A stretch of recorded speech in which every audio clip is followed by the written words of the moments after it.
15টি রশ্মি রয়েছে। যদি তুমি 15টি রশ্মি এক লাইনে রাখো তবে পুরো রশ্মিটি লম্বায় কত মিটার হবে? দেখো একটি, প্রতিটি থাকে আমরা একটি লিখবো, ঠিক আছে? একটি রশ্মি, এই রশ্মি মানে তো জানো তাই না? রশ্মি মানে দড়ি। দেখো প্রতিটি রশ্মি লম্বায় কতটি? 15টি।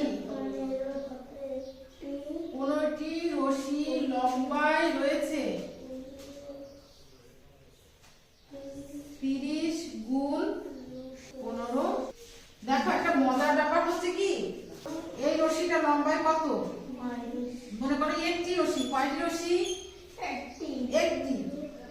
সবাই দেখো একটি, তাহলে একটি রশ্মি লম্বায় কতটুকু?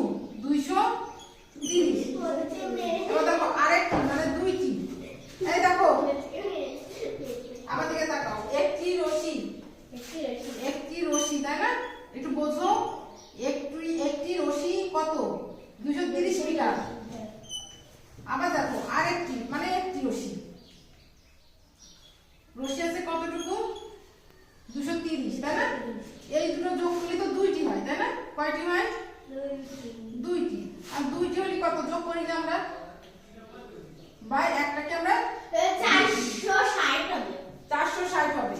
460 মিটার। দেখো আমরা এটা যোগ করে বের করেছি। এখন এখানে 15টি আছে, 15টিকে এভাবে যোগ করে করে পাওয়া যাবে না। এজন্য আমরা কি করব? গুণ করে দেব। ওই 230 এর সাথে যদি আমরা 15টি গুণ করে দেই তাহলে কিন্তু আমাদের 15টি ফিতা কতটুকু লম্বা হবে এটা আমরা বের করে ফেলবো, তাই না? এবার দেখো বুঝতে পারছো? এবার রাগ করে ফেলি। 230 গুণ 15। দেখো 15, এই 5 এর সাথে যদি 0 গুণ করি তাহলে কি হবে? 0। 3 5 15 হাতে 5 5 দুগুনি 1 5 দুগুনি 10 10 আর 1 11 একের সাথে যা গুণ করব তাই। তাহলে 0 গুণ করলে 0, 3 গুণ করলে 3 আর 2 একে 2। তাহলে 0 5 3 আর 1 কত? 4 2 আর 1 কত? 3 2 আর 1 3।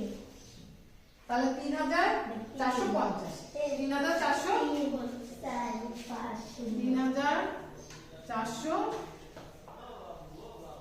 3450 মিটার। উত্তর।